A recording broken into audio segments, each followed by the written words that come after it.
Carta del Santo Padre al cardenal Reinhard Marx, arzobispo de München und Freising. Jueves 10 de junio de 2021.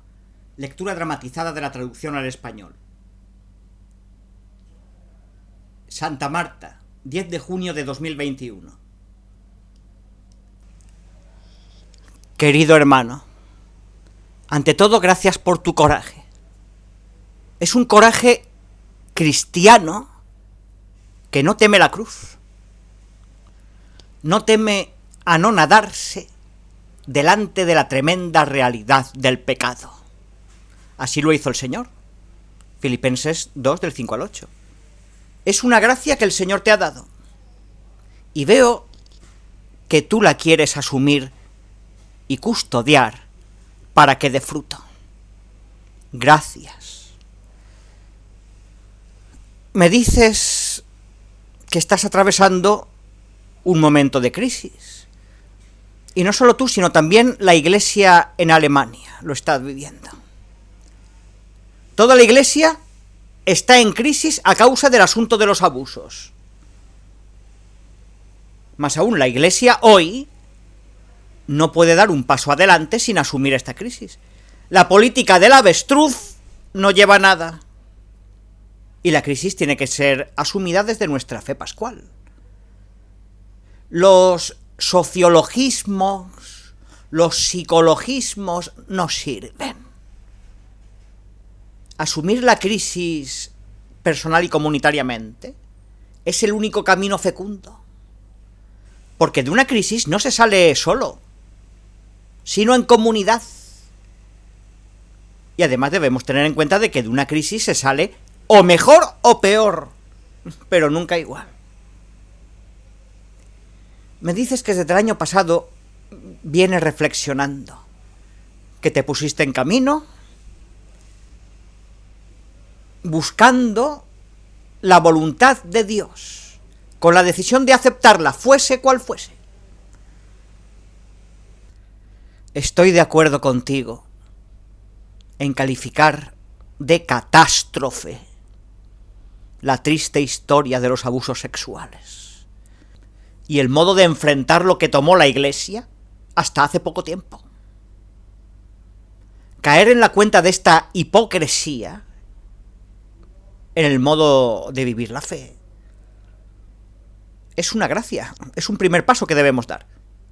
Tenemos que hacernos cargo de la historia, tanto personal como comunitariamente. No se puede permanecer indiferente delante de este crimen. Y asumirlo supone ponerse en crisis. No todos quieren aceptar esta realidad, pero es el único camino. Porque hacer propósitos de cambio de vida sin poner la carne sobre el asador no conduce a nada.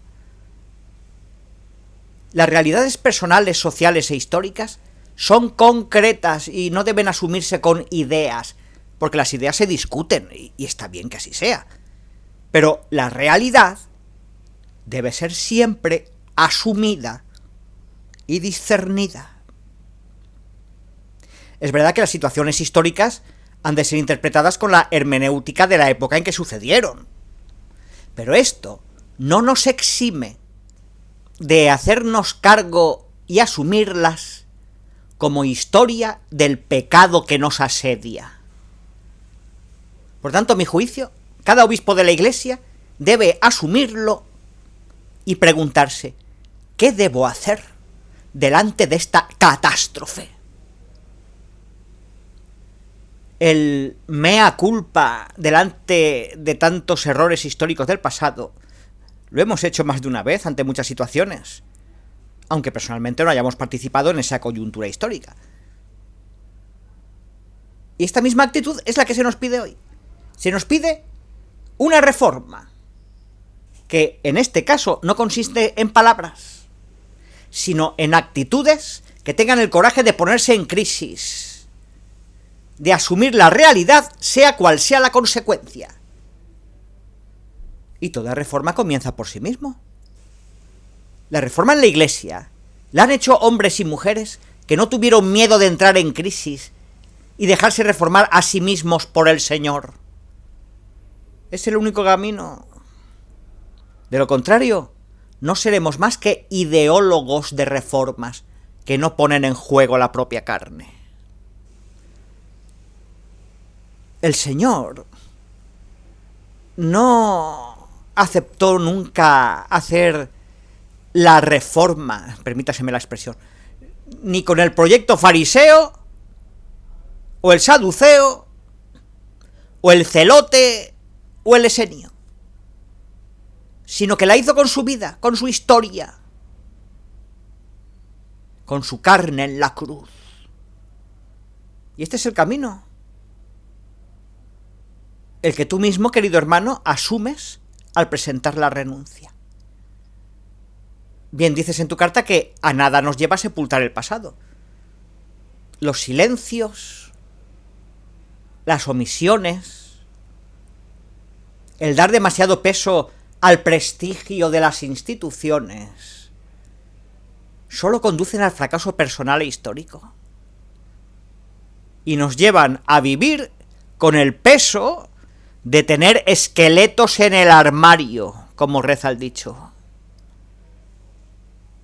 Es urgente ventilar esta realidad de los abusos y de cómo procedió la Iglesia, y dejar que el Espíritu nos conduzca al desierto de la desolación, a la cruz y a la resurrección.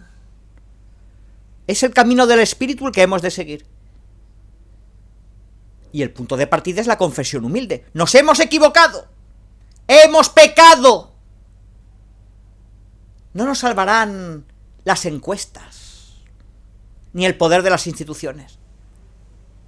No nos salvará el prestigio de nuestra Iglesia, que tiende a disimular sus pecados.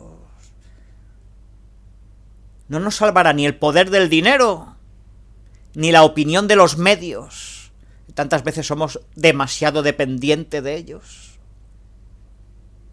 Nos salvará abrir la puerta al único que puede hacerlo y confesar nuestra desnudez. He pecado. Hemos pecado. Y llorar. Y balbucear como podamos aquel apártate de mí, que soy un pecador. Herencia que el primer papa dejó a los papas y a los obispos de la Iglesia.